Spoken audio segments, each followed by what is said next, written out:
berdoa terlebih dahulu. Bapa, terima kasih buat kebaikan-Mu. Kalau malam ini hamba-Mu masih terus diberi kepercayaan untuk hamba-Mu menyampaikan apa yang menjadi isi hati-Mu. Urapi bibir lidah hamba-Mu, berkati setiap telinga yang mendengar, biar semua kemuliaan itu kembali kepadamu di dalam nama Tuhan Yesus. Terima kasih Tuhan Yesus. Haleluya. Amin. Ya. Shalom semuanya, ada sukacita, tetap semangat ya. Walaupun hari ini Sabtu ya, sudah malam, masih kita dengar perenungan sejenak sebelum kita beristirahat.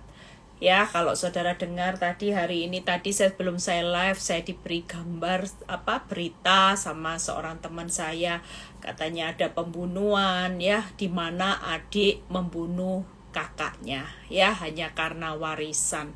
Kadang-kadang kalau mendengar berita seperti ini, rasanya kita melihat manusia itu benar-benar ya, hari-hari ini keadaan hidup itu tidak semakin membaik. Kalau saudara lihat tadi, saya sempat terima video di Surabaya juga ada toko roti yang dicuri ya, bahkan banyak pengangguran di mana-mana, banyak kejahatan di mana-mana. Ini masa-masa yang menurut kita perlu berdoa buat keadaan negara kita juga. Ya, kita perlu hari-hari ini juga, saya juga mengingatkan diri kita untuk berdoa buat bangsa negara kita.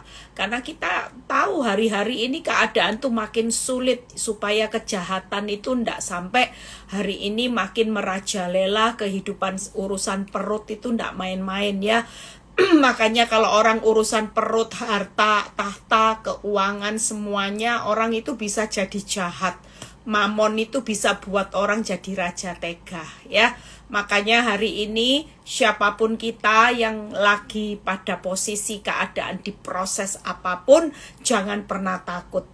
Karena senyatanya orang-orang yang bisa menang bertahan sampai akhir, mereka pasti memperoleh hidup dan pasti selamat. Itu janji Tuhan. Kata kuncinya cuma apa? Bertahan.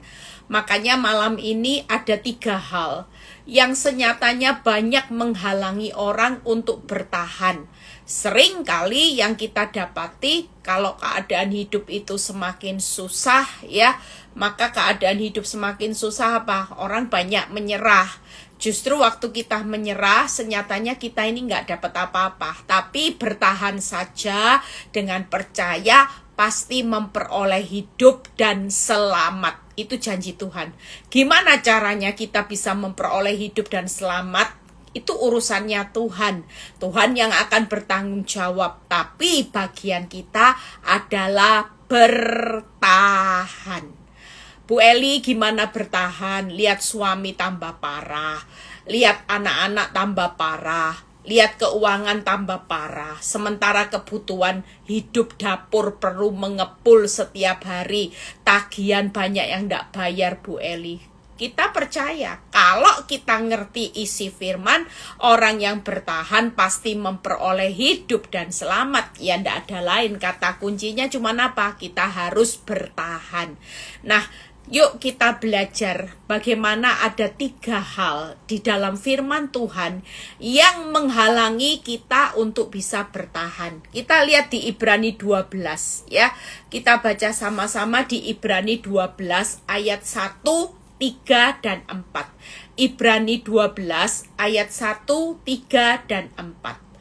Karena kita mempunyai banyak saksi, bagaikan awan yang mengelilingi kita, marilah kita menanggalkan semua ya, beban dan dosa yang begitu merintangi kita, dan berlomba dengan tekun dalam perlombaan yang diwajibkan bagi kita. Hari ini saya bisa rangkum 3 hal yang membuat kita sering kali menyerah. Itu yang pertama itu karena kita tidak menanggalkan semua beban ya. Kita berjalan maju, kita pikul beban terus ya, tambah lama bebannya kerasa. Justru beban itu kalau makin dibawa terus, dirasa-rasakan, dipikiri, direnungi, beban masalah makin berat tak? Sementara bagian Tuhan, bagaimana kita bisa memperoleh hidup dan selamat, itu bagiannya Tuhan. Tapi kita mikiri gimana ya bisa memperoleh kembali keuntunganku, gimana ya bisa memperoleh rumah tangga kebahagiaanku kembali, gimana ya suamiku bisa kembali, gimana ya istriku bisa kembali, gimana ya bangkrut ini bisa kembali pulih, gimana ya kehidupanku yang dulu enak punya rumahku bisa kembali, keuanganku bisa kembali. Seringkali kita ini memikirkan semua beban kita, memikirkan yang jadi bagiannya Tuhan. Senyatanya yang bisa memperoleh hidup kita kembali, rumah tangga kita kembali, keuangan kita kembali, itu tetap waktu dan caranya Tuhan. Tapi kita hari ini gak bisa bertahan, karena yang kita pikirkan gimana uangku bisa kembali, gimana rumahku bisa kembali, gimana suamiku bisa kembali, rumah tanggaku bisa kembali bahagia. Itu aja yang jadi pemikiran kita. Makanya hari ini yuk kita belajar ya. Kita tahu bahwa kuasa Tuhan itu selalu bekerja secara luar biasa. Ya Bu Lani, tetap semangat ya, Tuhan sudah berikan kesehatan yang luar biasa. Yang pertama yaitu menanggalkan beban. Beban ini buat kita tidak bisa bertahan. Makanya jangan tinggal dalam pertahanan tapi bebannya dibawa. Seperti seorang yang mau ditumpangi Tuhan mobil, di dalam mobil beban saudara tidak dilepas, tapi dipikul terus backpacknya, dibawa kemana-mana. Ini menghalangi orang untuk bisa bertahan. Makin lama beban itu kalau makin dirasakan, dipikir, makin berat tak bebannya, jelas. Tapi kalau kita hari ini menanggalkan beban, karena kita tahu bahwa semua masalah itu bukan beban, kita ini hari ini serahkan aja sama Tuhan. Itu yang pertama. Yang kedua, dosa. Dosa ini sangat menghalangi. Nanti kita lihat ayatnya. Kenapa? Kalau kita bertahan, tapi bertahan, misalnya seperti saya sebagai seorang istri, ya sudahlah bertahan aja. Tapi saya bertahan dengan sakit hati, saya bertahan dengan kejengkelan, marah, benci. Kira-kira saya bisa bertahan dengan selamat nggak? Enggak. Saya yang nggak selamat. Kenapa? Tiba-tiba pasti karena terlalu bertahan dengan sakit hati, kita pasti akan terkena penyakit kanker. Itu sebabnya kalau kita bertahan dengan dosa, kita itu tidak akan lihat tuaian kita. Itu akan berbuah lebat. Dosa itu sangat menghalangi seseorang dalam bertahan. Kelihatannya bertahan, ya gimana lagi, cerai ya tidak boleh katanya dosa. Ya sudah bertahan, tapi bertahannya sakit hati. Kira-kira bisa melihat kuasa Tuhan dinyatakan enggak? Makanya sekali bertahan jangan setengah-setengah. Jangan setengah bertahan, putih dijalani, hitam dijalani, sehingga bertahannya jadi orang yang abu-abu. Orang abu-abu, suam-suam kuku nanti dimuntahkan. Bukannya melihat jalannya Tuhan, malah dimuntahkan, tidak selamat. Tidak bisa memperoleh keberhasilan, keberuntungan yang Tuhan sudah sediakan, tapi malah buntung. Yang ketiga, ada kata tekun dalam perlombaan. Yang menghalangi ketiga adalah untuk bertahan dengan menyerah. Ya, jadi yang pertama tanggalkan beban, tanggalkan dosa, tanggalkan rasa untuk menyerah. Ini paling 3 hal ini. Kalau kita nggak bisa tekun hari ini, maka kita nggak akan bisa bertahan. Banyak orang nggak bisa tekun menjalani prosesnya Tuhan. Yang ketiga, jangan pernah menyerah dengan prosesnya Tuhan. Tuhan sekali lagi suka dengan proses. Kalau kita ada di dalam proses, itu zona nyamannya Tuhan. Kenapa? Karena Tuhan tuh gampang mengendalikan orang benar saat ada di dalam proses. Justru kalau zona nyaman sulit dikendalikan, disuruh doa, ya males-malesan. Kalau sudah nyaman kan gitu, disuruh ibadah. Senyatanya waktu kita doa, waktu kita ibadah, waktu kita baca firman, itu membangun kekuatan untuk kita bisa bertahan melawan semua tipu daya iblis. Kalau kita hari ini tidak bertahan dengan tekun, maka kita hari ini tidak akan pernah melihat bagaimana rencana Tuhan bisa digenapi. 3 hal. Yang pertama, hari ini tanggalkan beban, tanggalkan dosa. Yang ketiga, tanggalkan yaitu sifat apa? Ingin menyerah, ya. Tanggalkan putus asa saat kita dalam prosesnya Tuhan. Makanya ketika kita hari ini 3 hal ini, kalau kita mau bertahan, yang pertama tanggalkan beban, yang kedua tanggalkan dosa, yang ketiga tanggalkan putus asa. Jangan menyerah dengan prosesnya Tuhan. Karena lewat proses itulah Tuhan sedang menggenapi rencananya yang besar. Kalau kita zona nyaman, cenderung kita yang kendalikan hidup kita sendiri. Tapi waktu kita di dalam proses, Tuhan yang kendalikan hidup saudara dan saya. Jujur, orang kalau hidupnya nyaman, uangnya banyak, ya, bisa terus jalan-jalan, semua ndak ada masalah. Cenderung saudara kendalikan hidup saudara sendiri. Saudara ndak bisa dikendalikan oleh firman. Makanya orang yang ada di dalam proses itu orang yang sehat. Sekali lagi, orang yang ada di dalam proses dan dia bertahan sekalipun dalam jangka waktu yang panjang, kalau dia tetap hari ini tidak serius dengan proses, tapi dia tahu tujuan proses, membuat orang itu semakin sehat dalam rohaninya, sehat di dalam apa? Buah-buah rohnya semakin lebat. Orang yang tinggal dalam proses itu tidak ada ruginya. Nanti kita lihat ayatnya, ya. Jadi 3 hal, tanggalkan beban, tanggalkan dosa, tanggalkan putus asa. Justru tidak boleh putus asa. Firman Tuhan mengajak untuk kita tekun. Lompat di Ibrani 12 ayat 3 dan 4. Ya, lihat apa yang dilakukan Tuhan Yesus. Lihat ayat ketiga.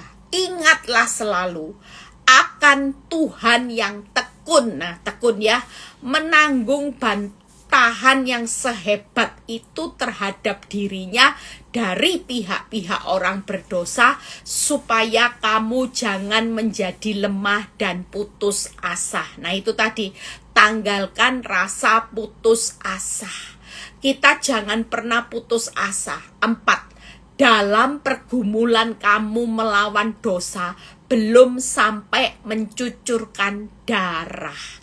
Setiap proses kehidupan kita bertahan aja, toh ndak melampaui kekuatan. Ndak mungkin saudara hari ini berdarah-darah sampai hidupmu ndak kuat, ndak.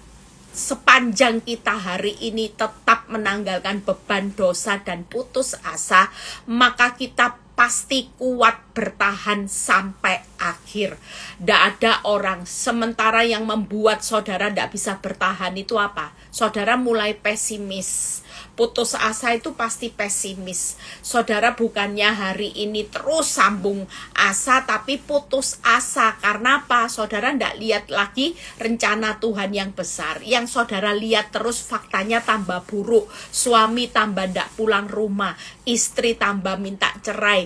Anak-anak berontak. Keuangan tambah sepi. Itu yang membuat kita gampang menjadi putus asa, tidak mau bertahan. Senyatanya jangan takut, orang benar justru di saat kelemahan, di saat hidupmu seperti domba pembantaian, seperti dibawa dalam bahaya maut sepanjang hari, senyatanya sebentar lagi kita akan melihat kuasa Tuhan sempurna, dan kita akan melihat Tuhan membawa kita keluar lebih dari pemenang.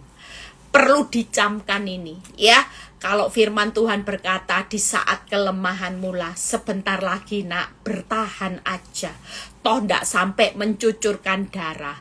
Engkau akan melihat bagaimana kuasa Tuhan itu sempurna atas keuanganmu, sempurna atas rumah tanggamu, sempurna atas hari esokmu. Bahkan Tuhan ndak pernah menjanjikan orang-orang yang ada dalam bahaya maut keluar kalah, tapi keluarnya selalu lebih dari pemenang. Makanya jangan pernah putus asa. Hari ini tetap semangat. Kita menanggalkan beban. Jangan terus bertahan. Itu pikul beban sambil berjalan maju. Saudara ndak akan kuat. Orang yang pikul bebannya sendiri ndak dikasih sama Tuhan. Makanya saya selalu ngomong sama ibu-ibu, suamimu ndak pulang, ndak usah dipikiri terus. Nanti lama-lama sakit kanker atau bunuh diri, atau kalau enggak kawin lagi. Kalau suamimu, pasanganmu sudah ndak pulang, ndak usah beban ini dibawa terus. Serahkan sama Tuhan. Apa yang ndak pulang nanti biar Tuhan yang didik. Ndak apa-apa, ndak pulang ndak apa-apa. Bu, sampai punya anak ndak apa-apa. Izinkan, semua beban itu akan dirubah nanti sama Tuhan. Beban itu akan dirubah sama Tuhan. Kita ndak akan pernah takut nanti. Apa yang menjadi beban hidup kita akan dirubah menjadi berkat. Ya, beban itu ndak selamanya. Kalau sudah pindah ke tangannya Tuhan, beban itu akan jadi berkat, saudara. Ya, kita ndak bisa merubah beban hari ini. Yang bisa mengubah bebanmu menjadi berkat itu cuma tangannya Tuhan. Makanya kita perlu membangun semangat hari ini. Ya, yang pertama, yuk kita lihat menanggalkan beban, menanggalkan dosa, dan menanggalkan putus asa. Hidupmu ndak akan melampaui kekuatan, buat apa putus asa. Hari ini beban itu bukan, kita ini bukan korban masalah. Jadi ndak ada yang namanya beban. Kalau kita bukan korban masalah, tapi masalah itu alat atau kendaraannya Tuhan, supaya kita hidup hari ini melihat kemuliaan rencananya Tuhan. Saudara takut apa dengan masalah? Jangan jadikan masalah itu beban, tapi kesempatan untuk kita makin melihat rencana Tuhan, janji Tuhan yang jauh lebih besar dari apa yang kita alami dengan masalah. Lah kalau masalah itu kesempatan bukan beban, saudara jangan berjalan maju dengan beban. Setiap hari katakan masalah itu akan menjadi berkat, bukan lagi beban buat hidup saya. Sering kali yang membuat kita tidak bisa bertahan karena masalah dijadikan beban terus, sehingga saudara merasakan bebannya makin lama makin berat. Kasih sama Tuhan. Ketika masalah itu dikasih sama Tuhan, tidak jadi beban kita lagi, biar itu jadi bebannya Tuhan. Setelah itu jadi bebannya Tuhan, bagiannya Tuhan, Dia yang akan memberikan berkat, kelegaan semuanya. Makanya orang yang bertahan sampai kesudahannya pasti akan memperoleh hidup dan selamat. Karena itu juga bukan jadi beban. Nah, kita lihat di Yakobus 1 ayat 2 sampai 4. Kenapa masalah itu bukan beban, tapi berkat, tapi kesempatan. Yakobus 1 ayat 2 sampai 4. Saudara-saudaraku, anggaplah sebagai suatu kebahagiaan apabila kamu jatuh dalam berbagai-bagai pencobaan. Siapa yang bilang masalah itu beban? Bukan. Masalah itu kesempatan untuk kita menikmati kebahagiaan. Jadi jangan, bagaimana caranya Bu Eli kalau berjalan lihat keuangan bangkrut? Praktek firman.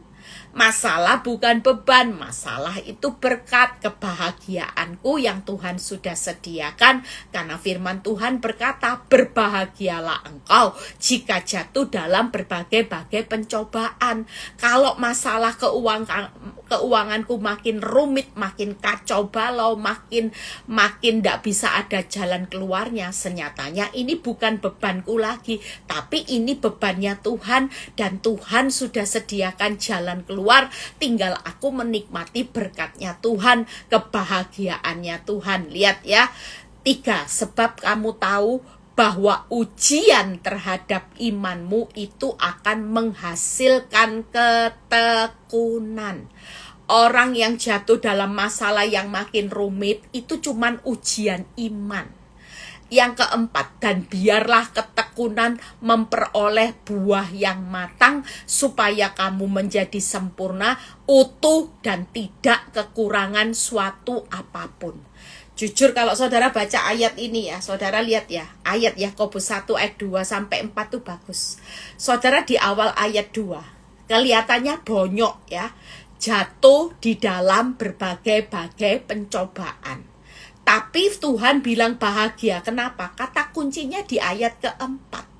Karena waktu kita bertahan supaya sempurna dan tidak kekurangan suatu apapun. Jelas ini berlawanan.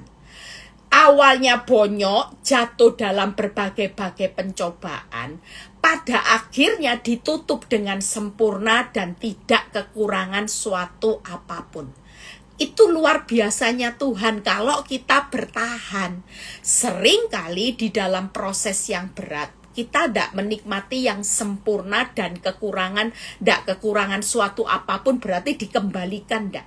Apa yang hilang dikembalikan tidak. Kalau tidak kekurangan suatu apapun. Cinta suamimu dikembalikan tidak. Apa yang berkurang dikembalikan tidak. Tidak ada loh kekurangan suatu apapun. Berarti tidak ada kerugian buat orang benar kalau dia mau bertahan. Makanya Yakobus 1 ayat 12 berkata, berbahagialah engkau jika engkau bertahan di dalam pencobaan. Karena Tuhan sudah sediakan yang terbaik, mahkota, kehidupan, kebahagiaan, tidak kekurangan suatu apapun. Dan di samping itu ada keuntungan lagi. Selain kita diuji iman nanti, tidak kekurangan suatu apapun, kita juga hari itu akan melihat bagaimana kita akan menghasilkan buah yang matang juga. Ya, jadi 3 hal. Jangan jadikan masalah itu menjadi beban. Semakin saudara berpikir, duh beban hutangku, aduh beban pelakor, aduh beban anak narkoba, anak yang berontak. Saudara makin memikirkan beban, saudara tidak akan lihat kebahagiaan. Saudara tidak akan kekurangan suatu apapun, menghasilkan buah yang matang, itu tidak akan lihat. Tapi mulai malam ini katakan, Tuhan, aku tahu apa yang aku rasakan berat itu senyatanya baik buat aku jadi sehat. Nanti di depan aku pasti menikmati kebahagiaan. Karena aku harus menanggalkan beban hari ini. Jangan lagi menjadikan masalah beban. Tapi tanggalkan masalah itu adalah sesuatu yang membuat kita nanti menjadi kesempatan buat kita menikmati kebahagiaan yang dari Tuhan. Menikmati buah yang matang dan sempurna, menikmati sesuatu yang tidak kekurangan suatu apapun, hasil yang tidak kekurangan suatu apapun. Kalau saudara mengerti firman Tuhan, saudara berjalan maju sudah tidak pakai beban. Iya ya Tuhan, tidak apa-apa sudah. Tambah bonyok ya bonyok Tuhan. Tapi nanti kebahagiaannya lipat. Buahnya itu buah yang lebat nanti. Buah yang matang, makin matang aku sempurna. Dan aku tidak akan hasilnya, tidak akan kekurangan suatu apapun. Malah dikembalikan Tuhan berlipat-lipat-lipat. Saudara kalau baca Yakobus 2 ayat, Yakobus 1 ayat 2 sampai 4 itu saudara bisa takjub. Ya, bagaimana orang yang hari-hari ini jatuh dalam berbagai-bagai pencobaan. Jangan anggap ini beban yang berat, yang harus dipikul salib Tuhan. Tuhan tidak mau berhutang. Jeripayahmu itu tidak pernah sia-sia loh dalam Tuhan. Justru Tuhan berkata gini, maju aja, maju, hajar iblis. Jangan takut dengan masalah, jangan pernah putus asa. Hari ini bertahan aja. Dengan apa? Tanggalkan beban. Jangan pikir masalah itu beban lagi. Pikirkan masalah itu kesempatan untuk menikmati kebahagiaan yang di depan. Buah yang matang dan sempurna. Hasil yang tidak kekurangan suatu apapun. Jadi ketika kita punya prinsip kebenaran, maka kita tidak akan takut. Apa yang saudara perlu takuti? Jatuh di dalam banyak masalah. Perlu nangis bombay? Tidak perlu. Kalau firman Tuhan berkata berbahagia, berarti itu sesuatu yang terbaik buat saudara. Daripada saudara jadi anak-anak gampangan, ndak ngalami proses apa-apa, hidupmu zona nyaman. Di mata Tuhan saudara nanti ndak menikmati kebahagiaan.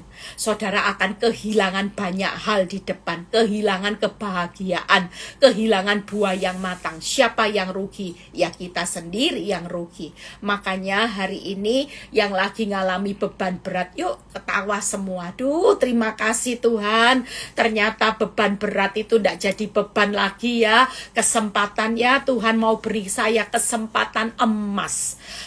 Ambil kesempatan emasnya Tuhan malam ini. Jangan pernah menyerah. Bertahan ya. Saudara dan saya hari ini yuk bertahan aja.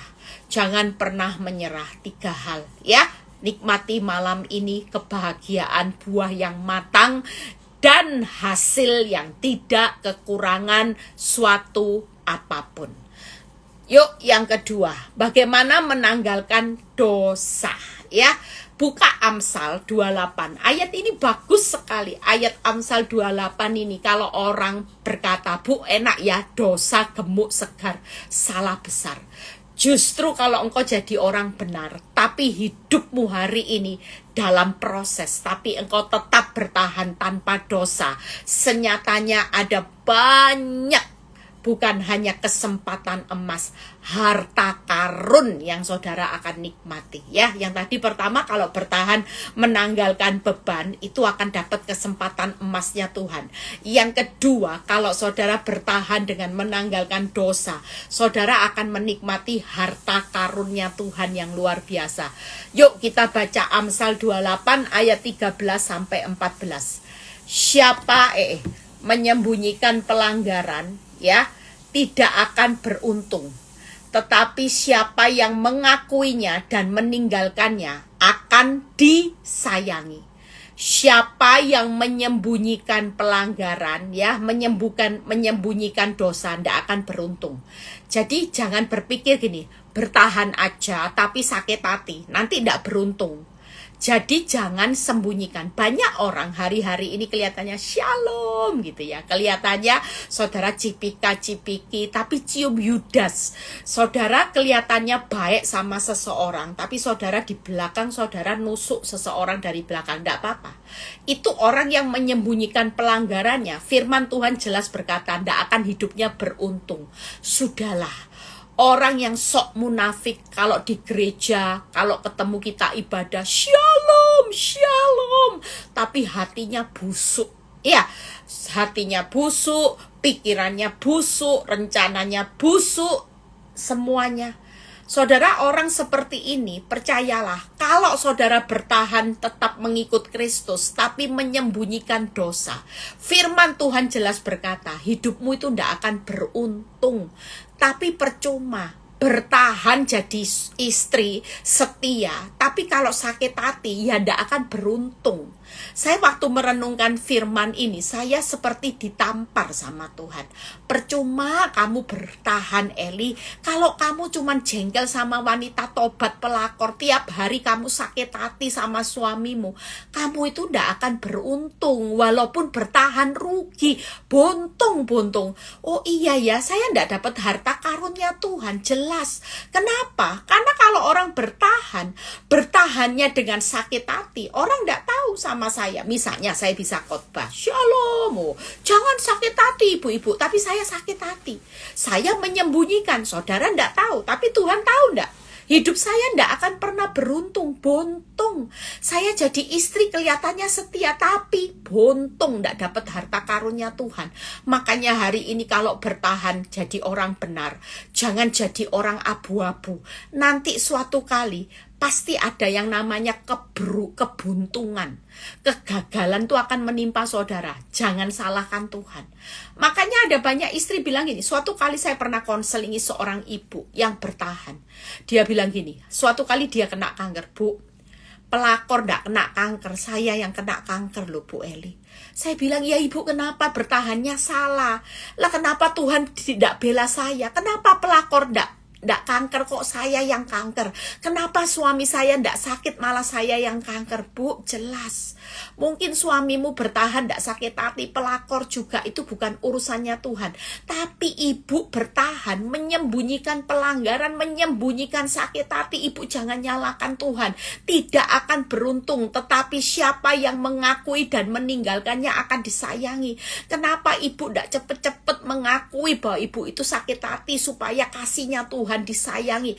Orang kalau disayangi itu disayang-sayang sama Tuhan tuh dikasih harta karunnya Tuhan.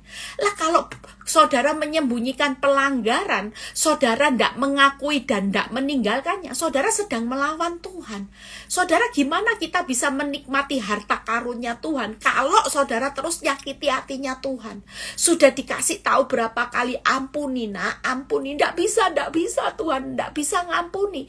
Ketika saudara tidak bisa ngampuni pelakor, tidak bisa ngampuni mertua yang galak, tidak bisa mengampuni teman yang nusuk hidupmu dari belakang, saudara itu sedang nyakiti Tuhan. Kenapa? Saya dulu disadarkan, Eli, pelakor itu juga, kalau aku mati ya juga bukan buat pelakor. Aku yang mengasihi dia. Dia ya biji mataku.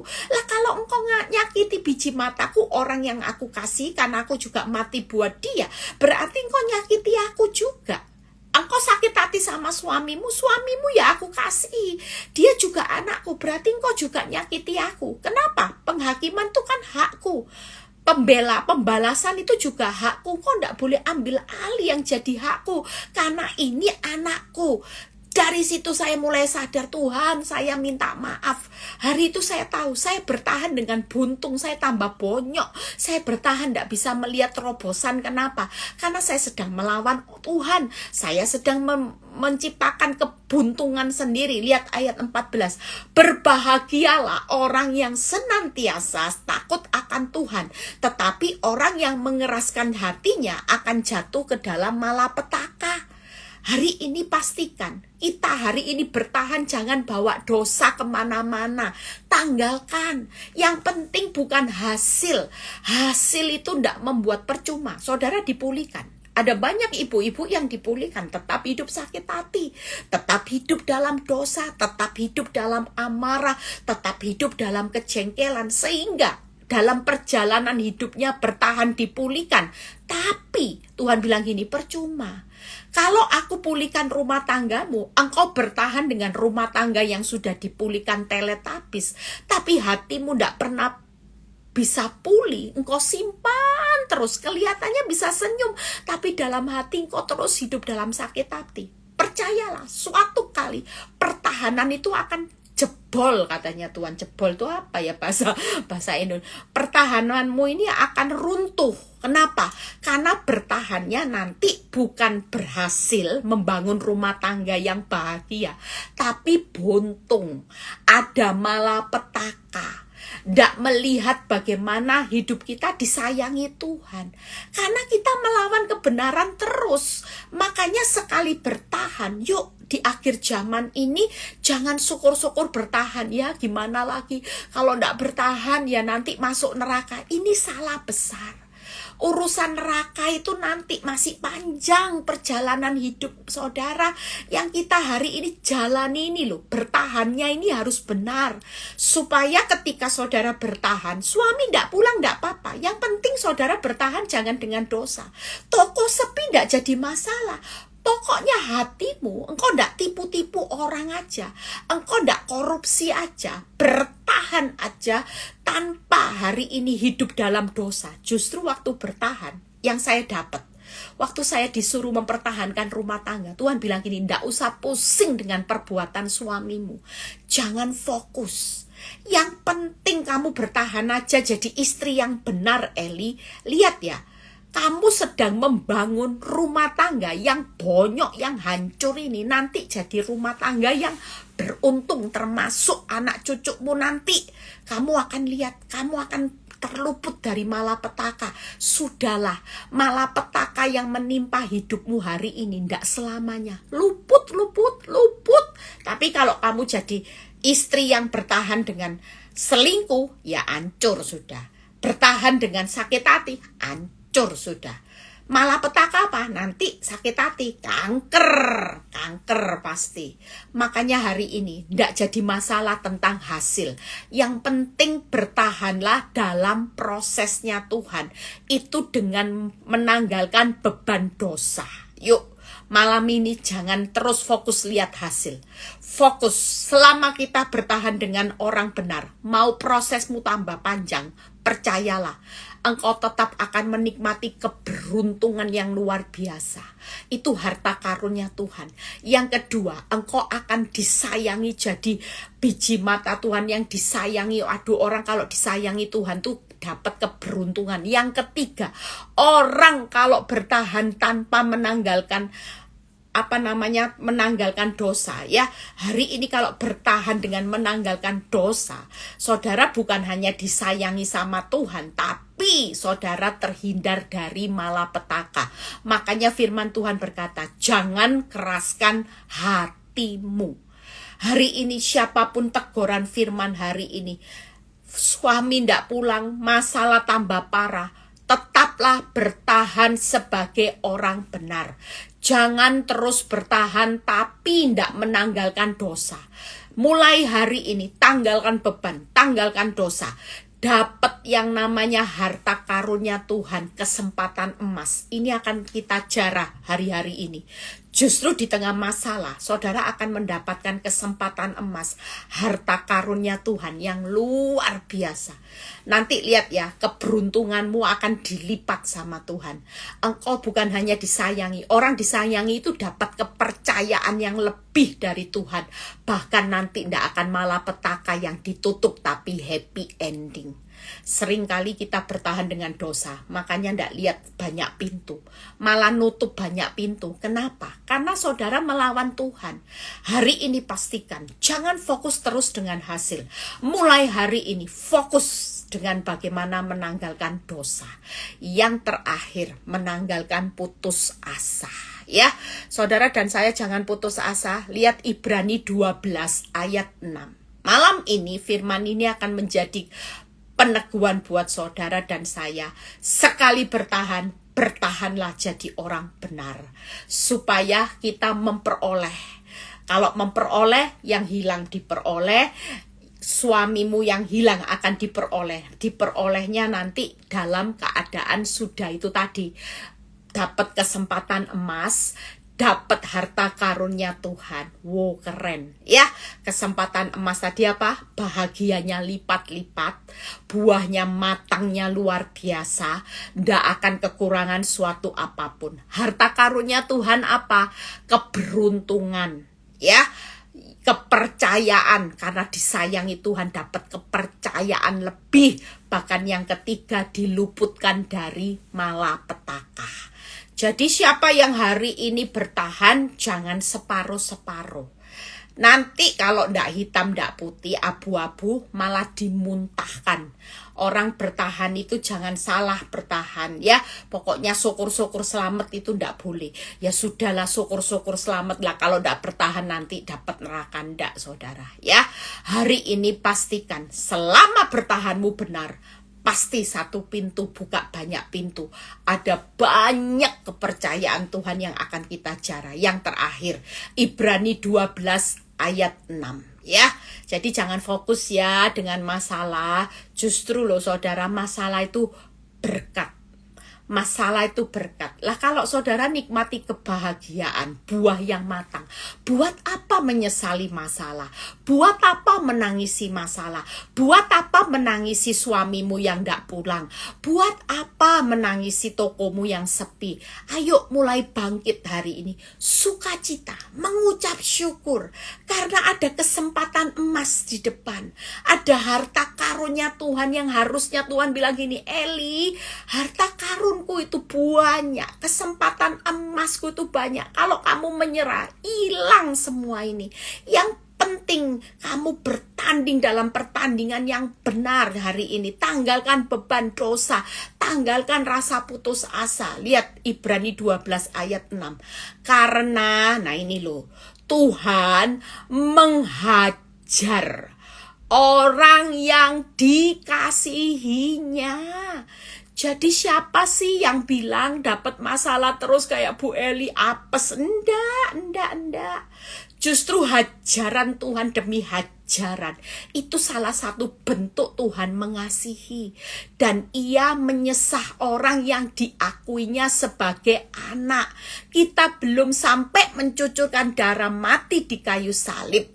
Tapi kita hari ini cuman salah satu bentuk hajaran Tuhan itu karena kita dikasihi dan kita itu disesah karena kita ini sebagai anak kesayangan, bukan anak gampangan. Ayat 10, sebab mereka mendidik kita orang tua dalam waktu yang pendek sesuai dengan apa yang mereka anggap baik, tetapi Tuhan menghajar kita untuk kebaikan kita supaya kita beroleh bagian dalam kekudusannya. Makanya jangan putus asa. Bu Eli jadi orang benar banyak, Bu Eli sudah. Itu salah satu bentuk cintanya Tuhan, dihajar, disesah. Itu bentuk salah satu cintanya Tuhan hari ini. Makanya dididik Tuhan tuh ndak enak. Dihajar, disesah, dididik Tuhan. Itu salah satu bentuk cintanya Tuhan kepada kita sebagai anak-anak yang dikasihi. Makanya hari ini orang bertahan itu punya mental apa? Yang pertama, siap dihajar karena Tuhan mengasihi kita semua. Yang kedua, siap disesah karena Tuhan sebagai orang tua memperlakukan kita sebagai anak yang dikasihinya. Yang ketiga, siap dididik karena Tuhan mau kita semua ambil bagian dalam kekudusannya. Jujur, kalau saudara tidak dididik Tuhan hari ini dengan masalah, tidak mungkin hidupmu kudus, belajar kudus tidak mungkin. Buahnya pasti tidak matang. Yang buah matang, buah daging, buah rohnya bantat.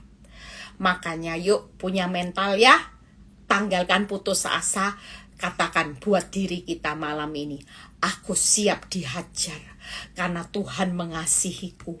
Aku siap untuk disesah karena Tuhan itu adalah orang tua yang memperlakukanku sebagai anak yang dikasihi. Aku siap dididik supaya Tuhan menyuruh kita untuk ikut ambil bagian dalam kekudusannya. Tuhan mau supaya aku ikut ambil bagian dalam kekudusannya. Jadi waktu iblis berkata, menyerah aja, suamimu sudah tidak pulang, cari suami baru. Nah itu hati-hati. Saudara, kalau saudara ikut apa kata iblis, saudara tidak siap dihajar, tidak siap disesah, tidak dididik, saudara tidak akan lihat bagaimana Tuhan hari ini mempersiapkan harta karun, kesempatan emas ya. Saudara dan saya hari ini akan melihat bagaimana kita akan dimurnikan juga, timbul seperti emas. Kita tidak akan lihat kesempatan emas, tidak lihat harta karun, tidak lihat timbul seperti emas, pemurnian seperti emas, tidak akan lihat. Makanya jangan putus asa, jangan banyak dengar tuh suamimu sudah parah, tuh keuanganmu parah, ndak usah menyerah. Ini cuma bentuk didikan, hajaran, sesahan Tuhan sebagai bentuk cara Tuhan mengasihi kita.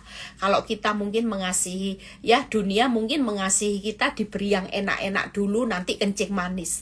Tapi buat Tuhan, cara Tuhan bentuk mengasihi saudara diberi pahit-pahit dulu supaya sehat.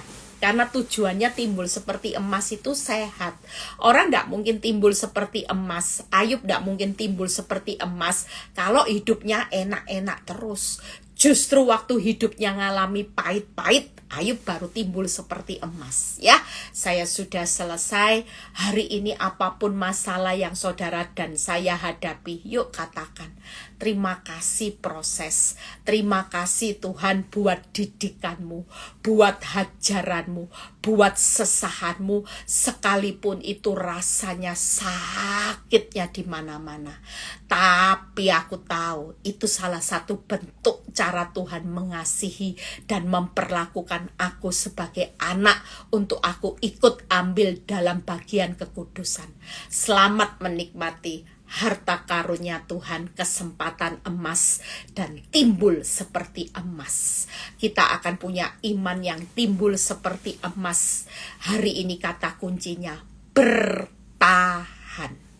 Maka yang pertama, tanggalkan beban.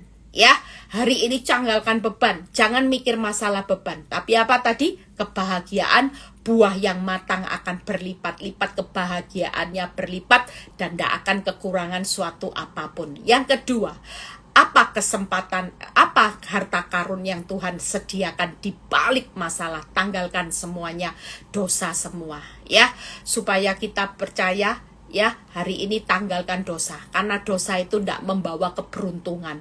Dosa itu akan membuat saudara buntung. Tidak mendapat kepercayaan yang lebih dan akan tertimpa malapetaka. Tapi kalau hari ini saudara tidak putus asa, kita siap dididik, kita siap disesah, kita siap dihajar. Karena kita akan melihat bagaimana iman timbul seperti emas. Kita ambil bagian kekudusannya Tuhan, maka kita juga akan menjadi orang-orang pilihannya Tuhan, spesial pakai telur. Selamat bertahan menjalani hidup di masa yang sukar. Jangan lihat hasil terus, tapi mulai ikuti aturan main pertandingan Tuhan saat kita mau bertahan. Kenapa? Kalau kita mau bertahan sampai akhir, orang yang bertahan sampai kesudahannya akan memperoleh hidup dan selamat. Maka 3 hal yang harus kita tanggalkan. Tuhan Yesus memberkati, tetap semangat. Ya, ada kesaksian bagaimana seorang yang bertahan. Ya, saya melihat bagaimana ketika seorang ibu bertahan dalam rumah tangganya. Saya lagi mau berusaha ngajak seorang ibu ini untuk kesaksian, ya. Mau saya rencana mau ajak ke Jakarta. Yang belum ikut daftar retreat, yuk ikut, yuk, retreat bagus, ya. Yang di Jakarta, Surabaya. Jakarta judulnya juga keren loh, ya. Judulnya apa saudara? Apakah salah menikah? Temukan jawabannya ketika rumah tanggamu tidak sehat. Bagaimana bertahan dengan pasangan yang tidak sehat, anak-anak tidak sehat, keuangan yang tidak sehat. Di Surabaya musim menuai sudah tiba. Kita percaya bahwa retreat 1 hari juga akan membekali saudara dan saya. Singkat cerita, seorang ibu yang bertahan dalam keadaan yang tidak mudah. Tapi justru orang yang menyakiti hidupnya satu persatu meninggal dunia. Suaminya meninggal, wanita tobat meninggal dalam jangka waktu 6 bulan. Tapi ibu ini dijagai Tuhan sampai hari ini. Dia bertahan dengan Tuhan dan dia melihat bagaimana kebaikan, kemurahan Tuhan menjagai dia, meluputkan dia dari malapetaka. Itu sebabnya hari ini, yuk selamat bertahan, selamat berjuang sampai akhir. Jangan pernah menyerah, karena sebentar lagi ada kuasa Tuhan yang sempurna. Saudara pasti keluar lebih dari pemenang. Orang bertahan tidak akan pernah bonyok. Orang bertahan pasti melihat bagaimana keluar lebih dari pemenang. Tidak gampang. Orang bertahan hari ini tidak gampang. Kenapa? Karena iblis selalu datang dengan fakta demi fakta. Hari ini jangan takut dengan fakta, nggak usah bingung, ibu-ibu khususnya ya. Saya berapa hari ini terima konseling jam 12 malam, jam 1 ya. Untung saya beberapa hari ini tengah sebelum malam saya sudah ketiduran dulu. Saya sudah tidur, jadi tengah malam pas saya mau cuci muka ya, saya lihat kok ada seorang ibu, Bu, bisa telepon. Ibu-ibu please, yang suaminya ndak pulang rumah, yang suaminya error, please, mungkin semua juga yang lagi ngalami keuanganmu hancur mulai hari ini. Jangan jadikan masalah ini jadi beban. Yuk kita hari ini bertahan karena ada kesempatan emas, ada harta karunia Tuhan, ada yang namanya iman timbul seperti emas yang sedang Tuhan persiapkan buat kita semua. Makanya hari ini Jangan lagi menganggap masalah beban ya, bukan beban, berkat. Sekali lagi, masalah bukan beban tapi berkat. Masalah itu tidak berat tapi berkat ya. Jadi hari ini semangat, siapapun saudara yang lagi ngalami bahaya maut sepanjang hari, seperti domba pembantaian, di saat kelemahan, di saat kesesakan, mujizat keajaiban terjadi di Mazmur 30:31 ya.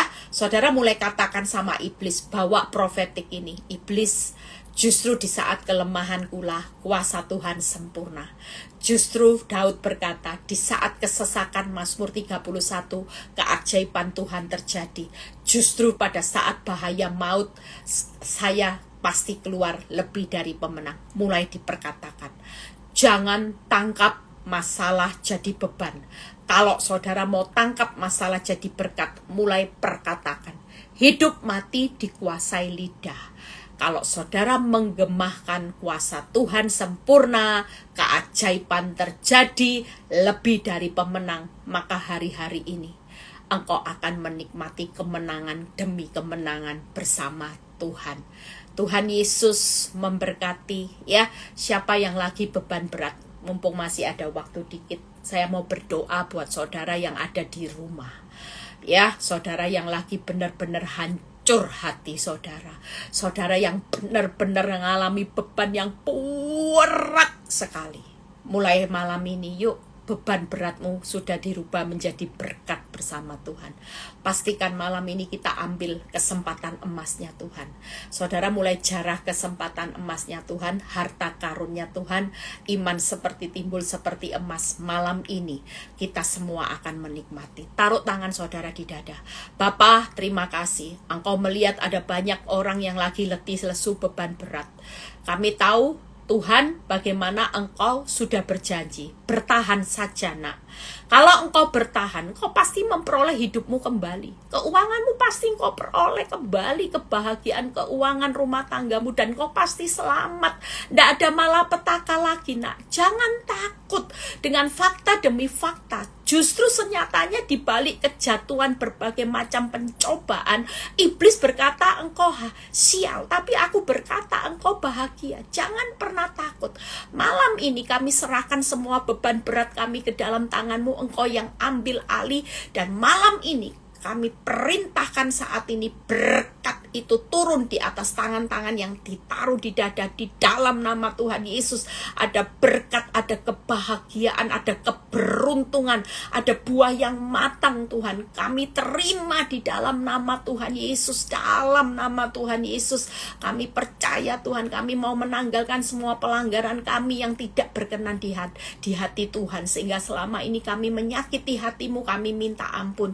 Terima kasih Bapak, terpuji namamu. Kalau sebentar kami mau berpisah satu dengan yang lain, biar kami menerima berkat Tuhan, berkat Abraham, Ishak, Yakub, damai sejahtera Allah Bapa, Putra dan Roh Kudus menyertai saudara dan saya mulai saat ini sampai Maranatha Tuhan Yesus datang kedua kali. Yang diberkati dan percaya berkata amin. God bless semuanya. Tuhan Yesus memberkati. Selamat beristirahat. Tuhan Yesus memberkati.